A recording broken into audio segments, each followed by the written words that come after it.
Who are you? I'm Count Beria. Please, don't get blood on my cushions. My name's Mercer. Manelli there knows me. Quite.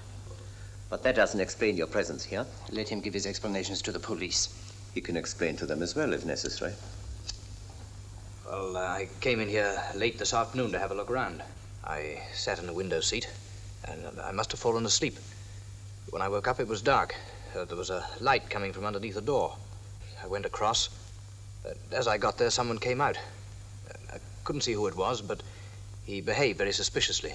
A ridiculous story.